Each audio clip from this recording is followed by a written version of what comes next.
So hi guys, మన star heroes పెళ్ళిలో ఎంత కట్నం తీసుకున్నారో ఈ వీడియోలో అయితే డిస్కస్ చేసుకుందాం. సో గుర్తుపెట్టుకోండి, ఓన్లీ స్టార్ హీరోస్ మాత్రమే. నిజం చెప్తున్నా, వీళ్ళు ఎంత కట్నం తీసుకున్నారు అని మీరు వింటే మత్తిపోతుంది. ఆ విధంగా అయితే వీళ్ళైతే కట్నం అయితే తీసుకున్నారని చెప్పొచ్చు.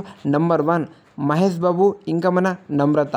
వీళ్ళిద్దరూ వంశీ సినిమాల ద్వారా ప్రేమలో పడ్డారు. దాని తర్వాత వీళ్ళిద్దరూ 2005 ఫిబ్రవరి 10న పెళ్ళి అయితే చేసుకున్నారని చెప్పొచ్చు. దాని తర్వాత నమ్రత కుటుంబ సభ్యులు అందరు కలిసి 75 కోట్లు పైగా ఆస్తులు అయితే మన మహేష్ బాబు గారి అయితే ఇవ్వడం అయితే జరిగిందని చెప్పుకోవచ్చు. ఇంకా మన నమ్రత గారు కూడా మహేష్ బాబుకు ప్రతి దాంట్లో హెల్ప్ చేస్తుంటుంది, ఇంకా బిజినెస్లో కూడా. ఇంకా మన నమ్రత గారి మీద చాలా ఆస్తులు అయితే ఉన్నాయని చెప్పుకోవచ్చు, చాలా బిజినెస్ కూడా ఉన్నాయి. వీళ్ళిద్దరు అయితే ఆస్తులు అయితే పంచుకుంటారు, మన మహేష్ బాబు ఇంకా నమ్రత. వీళ్ళ పెళ్ళి గురించి మీరేమనుకుంటున్నారో కామెంట్ చేయండి. సెకండ్ వచ్చేసరికి జూనియర్ ఎన్టీఆర్ ఇంకా మన ప్రణతి. వీళ్ళిద్దరు వచ్చేసరికి 2011లో పెళ్ళి అయితే చేసుకోవడం అయితే జరిగిందని చెప్పుకోవచ్చు.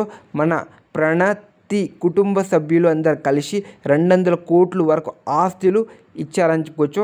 అర్థం చేసుకోండి, మన ప్రణతి వాళ్ళ డాడీ ఎంత రిచ్.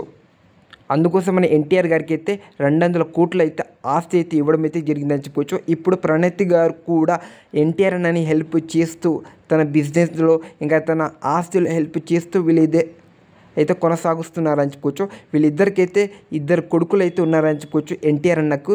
సో ఇది మన ఎన్టీఆర్ అన్న పెళ్ళి ఎప్పుడు జరిగింది, ఎంత కట్నం తీసుకున్నాడు మన పెళ్ళిలో. సో దీని గురించి ఎన్టీఆర్ అన్న మ్యారేజ్ గురించి మీరేమంటారు కామెంట్ చేయండి. నెంబర్ 2 వచ్చేసరికి అల్లు అర్జున్ ఇంకా స్నేహారెడ్డి. వీళ్ళిద్దరు ప్రేమించి పెళ్లి చేసుకున్నారు 2011లో.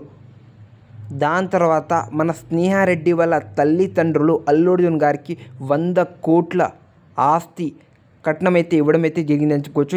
మన అల్లు అర్జున్ గారి మామ కె చంద్రశేఖర్ రెడ్డి గారు అప్పుల్లో చాలా అంటే చాలా రిచ్, పొలిటికల్లో అయితే ఉండే అని చెప్పుకోవచ్చు. అందుకోసం ఇంత కట్నం అయితే అల్లు అర్జున్ గారికి అయితే ఇవ్వడం అయితే జరిగిందని చెప్పుకోవచ్చు. ఇప్పుడు వీళ్ళిద్దరికైతే ఒక కొడుకు కూతురు అయితే ఉన్నారని చెప్పుకోవచ్చు. అలా వీళ్ళిద్దరైతే కొనసాగుస్తున్నారని చెప్పుకోవచ్చు.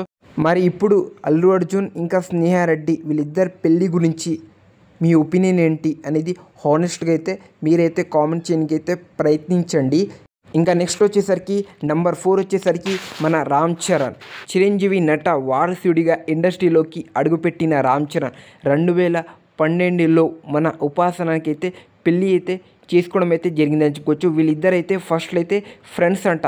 దాని తర్వాత ఒకరికి ఒకరు అర్థం చేసుకోండి, ఒకరు లవ్ చేసుకొని పెళ్ళి అయితే చేసుకోవడం అయితే జరిగిందని చెప్పుకోవచ్చు. అలా మన ఉపాసన వాళ్ళ తల్లిదండ్రులు మన రామ్ చరణ్ గారికి 300 కోట్ల పైగా ఆస్తులు కట్టడం అయితే ఇవ్వడం అయితే జరిగిందని చెప్పుకోవచ్చు. అలానే ఒక హాస్పిటల్ అయితే ఉపాసన పేరు మీద వాళ్ళ తల్లిదండ్రులు అయితే ఇవ్వడం అయితే జరిగిందని చెప్పుకోవచ్చు. అలా ఇప్పుడు ఆ హాస్పిటల్ మీద ఉపాసనకి ఇంకా రామ్ చరణ్ గారికి అయితే చాలా అంటే చాలా డబ్బులు అయితే వస్తాయని చెప్పుకోవచ్చు. అలా మన టాలీవుడ్లో ఎక్కువ కట్నం తీసుకున్న హీరో వచ్చేసరికి మన రామ్ చరణ్ గారు అని చెప్పుకోవచ్చు. 300 కోట్లు అర్థం చేసుకోండి. ఇప్పుడైతే వాళ్ళిద్దరికి అయితే ఒక కూతురు అయితే పుట్టిందని చెప్పుకోవచ్చు. తన పేరు వచ్చేసరికి క్లింకారా. సో రామ్ చరణ్ గారు మ్యారేజ్ గురించి మీరేమంటారు కామెంట్ చేయండి. ఇంకా నెంబర్ 5 వచ్చేసరికి లాస్ట్ ఫైనల్ మన పవన్ కళ్యాణ్ గారు. తెలిసిందే, పవన్ కళ్యాణ్ గారు వచ్చేసరికి 3 పెళ్ళిళ్ళు అయితే చేసుకుని చెప్పుకోవచ్చు. ఆ 2 పెళ్ళిళ్ళు ఎంత కట్నం తీసుకున్నారని సరిగ్గా ఇన్ఫర్మేషన్ అయితే లేదని చెప్పుకోవచ్చు. కానీ ఈ పెళ్ళి ఎప్పుడు థర్డ్ వైఫ్ అన్నప్పుడు తను కట్నం వచ్చేసరికి 20 కోట్లు అయితే తీసుకోవడం అయితే జరిగిందని చెప్పుకోవచ్చు. ఇది మరీ తక్కువ. బట్ తనైతే దీనికన్నా ముందు 2 పెళ్ళిళ్ళు అయితే చేసుకుంటూ దానికోసం దీనికైతే తక్కువ కట్నం అయితే అడిగిండు మన పవన్ కళ్యాణ్ గారు అని చెప్పుకోవచ్చు. ప్రజెంట్ తన వైఫ్ వచ్చేసరికి ఇదే. సో తనకైతే ఒక కొడుకు అయితే ఉన్నారని చెప్పుకోవచ్చు. ఇంకా ఇంకో కొడుకు కూడా ఉన్నారు, చిన్న కొడుకు.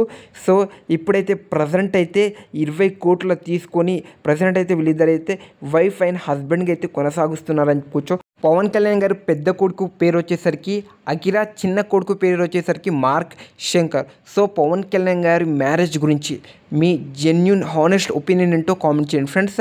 సో ఇది మన స్టార్ హీరోస్ పెళ్ళిలో ఎంత కట్నం తీసుకున్నారు.